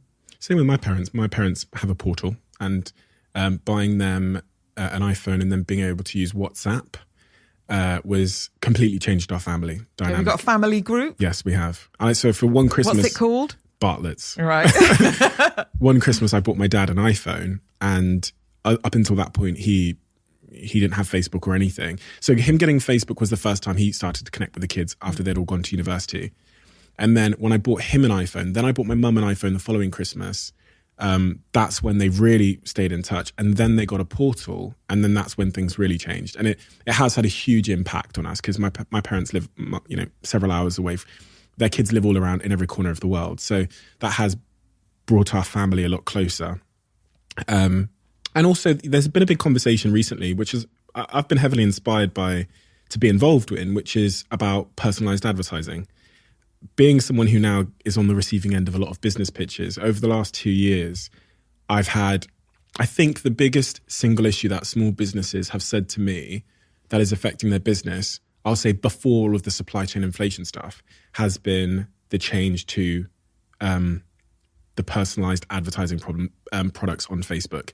I.e., my personalized advertising now is less effective and harder to track the attribution and the return I'm getting on my spend. And a lot of this is because of changes that have happened to iOS. What are you seeing? What are you hearing? What is your take on that? Yeah, so you're absolutely right. The changes that Apple made in terms of what they allowed to happen really impacted small businesses. And that was something we were very vocal about and something that we talked about. And it was almost as though there was this thing that you couldn't have personalized advertising and privacy. You absolutely can. And it was almost as though personalized advertising isn't a good thing. It's a fantastic thing. You know, I think about, you know, my own personal feeds, the fact that I get to discover brands and businesses that I would never have known about. That's a really good thing, because it's good for the business because you're finding the new customers. It's good for the customer because you're finding new things as well. And it's good for the other people that never see those ads because they never should see them because they're not relevant to them. I saw recently I don't know, you are a dog lover, aren't you? I've got it. Of course I am. I knew you were. So there's a dog hotel that you can go to in Dorset. Now, that's a great ad if you want to send your dog to kind of have a kind of a staycation and go and get made up. And it's run by a wonderful woman who has foster children as well. And they are all working together, running this business that advertises solely on Facebook, I believe. And the business has grown extraordinarily, that they now employ 7 more people as a result of it. Now, there is no point advertising that to a cat lover or to somebody that doesn't have a pet. That's pointless. But it's that personalization that works. And that's one of the things that I think has been so fantastic about the Meta platforms, is that it has allowed small businesses, as well as large, but really significantly small businesses, to be able to reach customers that perhaps might not have known about those products, not necessarily just in the cities that they live in, but actually in other countries around the world as well, where people want those products. And we're constantly refining, you know, and improving the attribution and the measurement that you just talked about. And we're seeing some really good results accordingly. Huel, our sponsor here on the table, is a prime example of that. Tell us about that, Steve. Yeah, no, like any opportunity to. But I have to say they're a sponsor, else I'll get destroyed by the ASA. But they're a prime example of that. Their business heavily grew off personalized advertising, finding people that are really, really care about being, you know, having a nutritionally complete diet, and that were looking for. Let me just read off the back. We're looking for this kind of product that is plant-based, that is gives you your protein and all of those things. And they went from being a UK startup to the fastest growing e-commerce company internationally, according to the Sunday Times, very much aided by personalized advertising on social media and Facebook in particular. And even they have seen the negative consequence of the changes that have happened. It's really, really startling, because it's a one-sided narrative, I think, in the press largely. But when you are someone like me who is pitched thousands of times a month by small businesses, and you ask them the question, what is the thing you're struggling with now? And it's the same answer every time over the last 2 years. That's when I realized that there was a problem here, and that there was a second narrative and a conversation we needed to be having. I want to get some advice from you about work. I know most people listening to this will really be in awe of the career you've had, and trying to take some actionable, more actionable advice from this conversation as to how they can have a similar career, how they can be successful in whatever endeavor they're pursuing. When I was thinking about some of the advice you've given previously, one of the points you'd said is about really understanding your core strength and your core skills. Why does that matter? And how does one do that? And what does it mean to understand your core skills and strengths? I think it's about understanding what you enjoy. I think it starts there. And then whether you're playing what you're intrinsically good at with those areas as well. Because actually sometimes people are good at things but don't enjoy it. And so ultimately that will not make you as fulfilled or as happy as you can be. Often you're not the best judge of yourself. And so finding people around you, either family and friends, but actually also work colleagues that can start to say, what is it about me that's good? What is it about me that maybe isn't so good? Help me understand those things better. And then you start to create a stronger version of yourself or vision of yourself that you can work through. I've always through my career had my own sort of board of advisors. It's an informal thing. When I'm doing different things where I need a different point of view or perspective, I'll put people around me and ask them for advice. Mentors, sponsors, all fashionable words that get used. But it's really people that perhaps are a couple of years ahead of you or older that kind of done these things before to learn from and to be inspired by and to change them around as well. I think those things help. What are your core skills and strengths? Others will say, but I think it's around that I lead with empathy, and that it really matters to me to understand who the people are that I'm working with, and what motivates them and what doesn't, and to have a different style that can work with each of them to motivate them to be the very best that they can be. I'm always looking to understand that. I think I set pretty clear deliverables and expectations, and I really spend the time with my core team. I absolutely believe in the frequency of a regular one-to-one meeting where we can learn, to get those constant updates, where I can give advice. But I've always got the clear North Star. I've always got written what I think the deliverables will be. I'm not afraid to pivot and to change my mind if that I see evidence and data. There's a poster at wall, data wins arguments. I like that because I think it's true that you can really look at something and know. And then if something isn't going well, to stop it and to have the humility to say, we tried something, it didn't work. And then to be able to move forwards and to role model that as well, and not to be afraid to say, I did that and it didn't go so well. Let's go and do something else. Those are a few of the things. Others will add other things, I'm sure. Also, to have some fun along the way. I think that's really important.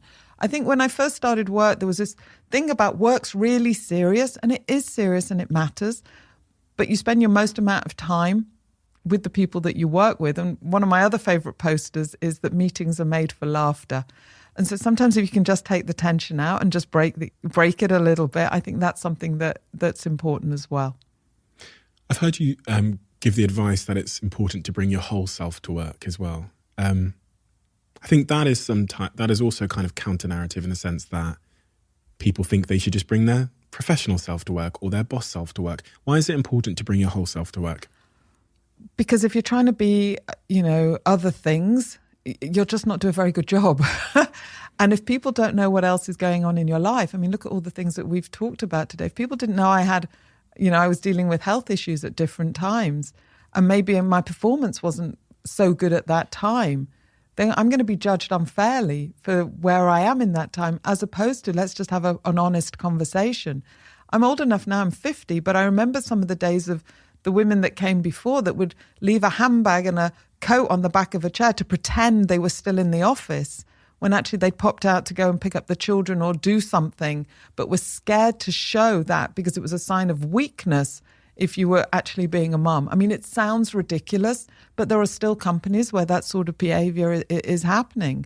And so the fact that we can be in 2022 and it's still taboo to talk about a disease that you have, or it still can be in certain companies taboo to talk about the fact that maybe your parent isn't well or your child isn't. That's crazy. So allowing the space and the culture within companies to be who you are and to know the things that matter to you ultimately allows people to be higher performers, which ultimately means that they'll do better in their jobs and they'll be happier in their lives. And do you think there's a real responsibility for the leaders at the top of the organisation to lead by example there? Yeah, I absolutely do. And again, here's where the data wins arguments, because if you have more diverse boards at the tops of companies, you have more successful companies. And I do think there's an element where you don't have groupthink and you have different people around the table. It brings in some of these types of ways of being and ways that form a culture. Culture is formed top down and bottom up, but so much of it is from the cues of the leaders at the top as well. So showing that vulnerability, being so open, bringing your whole self allows other people to do so as well. And your career is a real testament to this next piece of advice, which is about asking for what you want. People don't do that either because people think they should take what they're given, but having I don't want to use the word courage, but because it doesn't seem like quite the right word, but asking for what you want is scary for a lot of people, and there's a lot of threat and risk associated with that. Yeah. How has that been important in your career? Yeah, I think it is, but I think it's also about doing your homework, knowing what matters to you, knowing what's important, questioning if these are the things that matter to you and these are the opportunities that you want. This is the pay rise that you think you should have. My first couple of pay rises, I just said, thanks, that's great. That's terrible, right? I had absolutely no idea of what my own worth was. And so I just said, thank you. I never went in those early pay rise conversations, once a year reviews, to think about, was I happy on the accounts that I was on? I just said, thanks. I would not give that advice to anybody. I just wouldn't. I think that's a terrible thing to do. I think you should know those things. And then the onus is on you to make sure you do the homework on your career, because nobody else is going to do that. And also to not assume that people know what you want either, because sometimes you do know what you want and you're sat there going, I hope they're going to suggest it, and not to say it. People don't do that because they are scared. And again, I go, what's the worst that can happen? You can ask for it and they'll say no. And then you've got a judgment call. Do I want to stay in a place that said no, or are they giving me a trajectory for what I need to do in order to get there? Or actually, is this a wake-up call to say, actually, maybe I should look at something different? What do you wish you'd said in those pay rise conversations? Not just thank you, but I've been out and I've looked at the market and I understand now that my value is this. And these are all the things that I've done that I'm really proud of and that I've been successful. And these were the KPIs that I think that you set me. And thus, this is what the equation should be. And then probably there'd be a bit of a negotiation, but at least I'd be in with a start, right? Whereas I was just like, thanks. What if your boss turns around and goes, you're out of your mind, get out of here, Nicola? Then I think you have to go, why do you think that? Because if you have the data to say, well, other places don't feel that, and here's all the reasons why I feel passionate and proud of what I'm doing, show me the path that gets me there. And so if it's a yearly pay conversation, maybe look to see if you could do something in 6 months, or set out other criteria in terms of what matters and what's important. A quote from you. The times I've grown the most have been the times where I felt most nervous, the times that I thought I wasn't going to be able to do it. Those growth moments throughout your career where you felt most nervous. Yeah, I think, well, we've talked about them. Each of the firsts of the jobs, I think, were definitely. Another one was when I took on my first position, if you like, in the industry, which was when I was asked to be the president of WACL in the UK, which is the Women in Advertising Communications of London Club. It's a 100-year-old networking club for women in the industry that's gone through its own metamorphosis. And so suddenly I'd gone from being Nicola in, just in an agency, to having this position across the industry to inspire women, to bring women together, and to chart what it means to be part of a women's club in this era and what needs there might be. And so, yeah, I practiced, I prepped, I really thought long and hard. A lot of the things that we talked about, I went and met all the past presidents. I got the advice from them as to what they wanted. I talked to existing members what they wanted.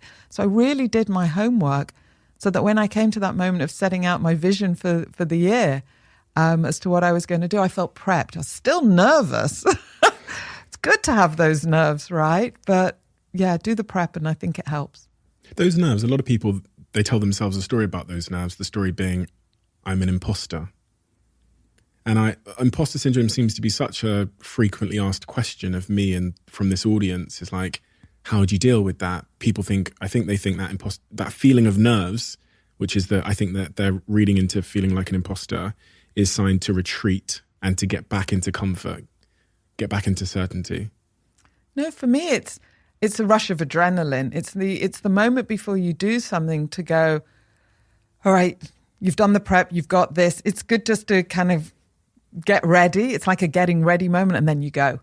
And then it kind of helps. It helps you go there. Because I think if perhaps it doesn't happen, then maybe you're not going to be on your A game. And maybe that's not a good thing.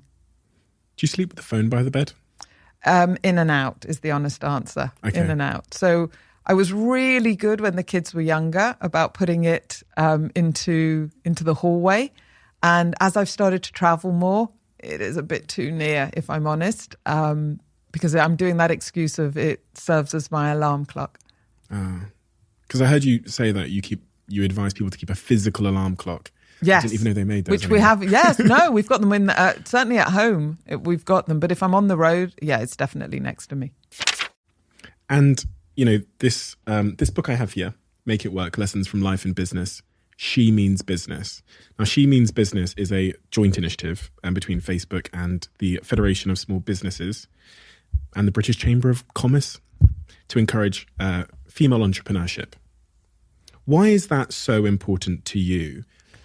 So She Means Business is something that we set up in 2016 in the UK, but it's actually now something that runs all around the world, and it's a Meta-enabled program, which is to basically encourage more women to set up businesses, because women actually set up businesses at half the rate that men do. And so in the last 5-6 years, we've now trained over 1.5 million women, equipping them with digital skills, giving them new networks to be able to get out there and to feel confident in setting up their businesses. The reason this matters is, there's so many reasons. It's important to me because, being a mum of a girl as well as 3 boys, I want Gabby to have exactly the same opportunities as, my boys do. And so much of society has said that can't be so, whether it comes to the allocation of funding for businesses getting set up, whereas you look for role models out there. And so this book we created was deliberately designed for people younger in career to be able to look up, because the importance of relatable role models is so, so important. If you can see someone just above you that's done it, then it will give you the inspiration to think, well, maybe I could do something like that too. And so this book brings together very successful business leaders, but also women that are just starting out with new businesses as well, the likes that have come from Instagram, the creators like, Grace Beverly, who I know and have interviewed, so that they can see that it could be possible for them to do so. And they share their advice, they share their top tips, they share the things they wish they'd have known in order to inspire the next generation. And this is just not a nice thing to do. This is something Alison Rose, who is the CEO of NatWest Bank, she did something called the Rose Review. And she said that if women were to set up businesses at the rate that men are setting them up, it would add £250 billion to the economy. So we need these women. We need these women to go out and set up businesses. And honestly, it's one of the best things that I get to do in my job, is to go and meet these women that have set up businesses and have been empowered because of our platforms.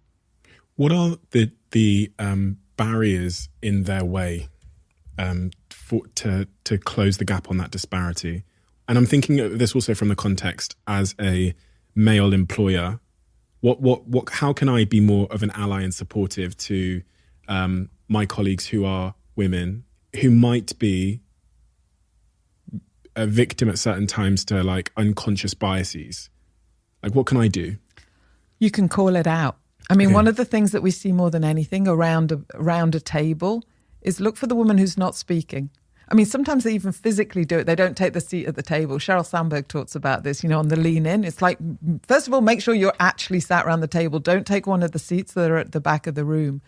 Then if you're not hearing from different people, and this was really noticeable through the pandemic on Zoom, the people that just sat there and were quiet, I think that the onus actually should be on the leader to say, I'd love to hear your point of view on that. What do you think? And invite them into the conversation. I think having more senior women in a company tell their story and make an intentional space for the younger women in career to be able to hear, those are the things that I think are also important. And then for you to say where you didn't get it right, where you might have had moments where you had your own learning moment that you're not afraid to share, and give resources. WACL does an amazing training day every year where you come and you just listen and you laugh and you cry and you're inspired by the women that are basically sharing their stories. In the research, I read that you'd found that women's confidence falls between their late 20s and their 30s pretty significantly. Why is that? Yeah, there's a lot of things that are going on at that time. And it goes back to, it's a time where a lot of women drop out. It happens to do with having babies, maternity, etc. And again, as an employer, having strong policies in this area, you create the most loyal of talent that wants to come back if they feel that they've been part of it. I've promoted women then when they've been on maternity leave on a regular basis, because I think if you've got top talent, just because they're out for a few months doesn't mean that they shouldn't be rewarded for what's gone on before. So having those behaviors that people see, but it's actually not just about the women as well, it's about the men. If you've got paternity policies, I remember a conversation I had with one of my senior leaders where he hadn't taken his paternity leave. And I said to him, if you don't take your leave None of the men that work for you will be able to do that. He really didn't want to do it. I sort of had to force him. And he took his time. I took a couple of months, and he came back after and he said, thank you. He said, if you hadn't have said that to me, I wouldn't have done it. And honestly, it was the very best thing I could have done for me and my family. And he said, I'm going to talk about that as a learning moment for himself, but also to give, the guys a moment to go, you're not going to get fired if you go on paternity leave. That's going to be okay. On that point of parenting, one of the things that I'm definitely guilty of on this podcast is asking that question about balance, about work-life balance. And I've heard you talk about this. When I ask that question, there's definitely a presumption that things must be out of balance. And I've heard you say that that's not a great question to ask. So I thought, okay, I'll stop asking that question. But you've asked it now because you've raised it. Well, listen, I watched the video upstairs of you saying that, and I thought, fuck, I've been asking everybody that question about balance. Why is that such a bad question to be asking? It's a bad question to ask because it's normally only asked to women. Yeah. My husband, who also has 4 children and a big job, has never been asked that question ever. And he does conferences and podcasts and all the rest of it. So it's a woman's question. And the assumption behind and the bias is that if I have a job, then I must be a bad mum. That's really. And so even the simplest of things like that is a bias that we have to call out because it just puts that another level of guilt onto the woman that she doesn't need to have. Now, if you say how, you can ask the question in a different way, top tips for these things, etc. And in many ways, that's been the nature of the whole of this conversation. But it's that one it just irks me. I raise it because I have to. And I remember one of my guests made a very similar point, and they said no one's ever asked Joe Wicks, who's got, I think he's got 3 kids now, he's a good friend of mine, 3 kids, I think he's got a 4th on the way, how he does it. How'd you do it all, Joe? How'd you do it all? No one's ever asked him that, and it's completely true. It was a real moment for me. I go, fuck, that's so true. There's a real, there's a real prejudice, I guess, there. There's a real assumption there, which is really, really unhelpful. And it's a sign of a broader kind of bias that exists in our society. When you look forward at the next chapter of your own life, there's so much change going on. You're such an innately curious person. What do you foresee? What are you? I know that I hate to assume that people can figure it all out in advance, but what do you see in the next chapter of your own life? So, I'll start with the deeply personal, which is that I hope that I will be blessed to be lucky enough to be a grandma at some point. And I'm saying now, kids, if you're listening, no pressure, get there in your own time. But family is really important to me. And I think there is no one richer than someone that has a multi-generational family. So I hope that I will be blessed. I hope that through the work of the foundation that we've created to find a cure for follicular lymphoma, that we will find cure or cures in my lifetime.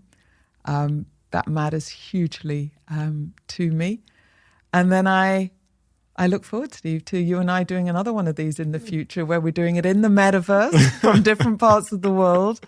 And we're doing things together that we never dreamed that we might be able to, with all the foresight that we have, with the knowledge and intelligence and the awareness of what we see, that actually it will be even more extraordinary when this fully realized version is built. And I know you're going to be in there, and I know you're going to have a world that's going to be all singing and all dancing. You'll have your dining room in there. Yeah. I'm looking forward to visiting if you'll have me.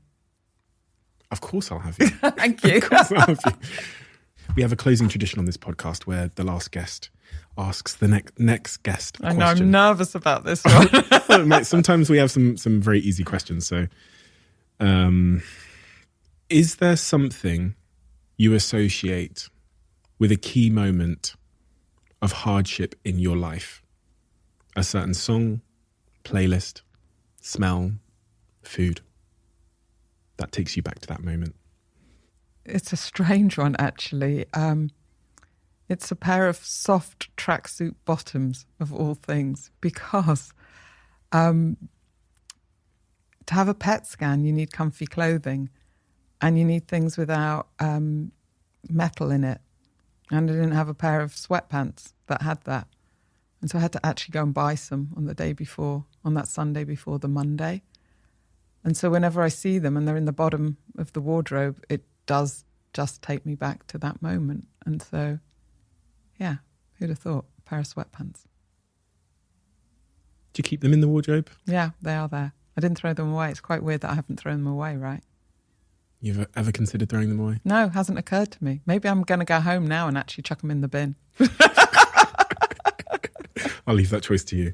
Nicola, thank you so much for your time. I know how important that is to everybody, but especially someone who's so incredibly successful and has this huge company to drive forward. Thank you so much for your honesty, your wisdom, your vulnerability. All of it is so incredibly important, and the work that it does for the listener, the value that it brings to the listener, the value that it brings to me as someone that gets to interview you and pick your brain is hard to quantify. You are just a one of a kind inspiration to so many. I know you're a huge inspiration to Gabby, who is upstairs, because I've heard that talked about as well, and to so many others. I actually messaged my team beforehand and said, and I've never done this before, I said, Nicola is coming. You all need to make sure you hear this. So I'm sure they're riddled up and down this building on all the screens we have up and down this building watching. And I've never done that before. I said this, I think the quote was, you'll never be able to get this kind of business advice, leadership experience, regardless of what you paid for it. So make sure you're all tuned into this one. And I really, really mean that. You're a tremendous inspiration for so many reasons. And you buck so many important narratives that have to be bucked. You buck so many narratives that have to be bucked. And one of them is just your style. You know, this idea that you've led with empathy, and empathy can take us to the top is, I think, an important message to hear, because sometimes we think that we've got to be a little bit more nefarious in order to climb in our careers. And you are a shining example that is not true. So thank you for the inspiration. Thank you for your time. Thank you for your openness. And thank you for being here today. Oh, and thank you for having me. It's been emotional, I have to say. Thank you. Thank you.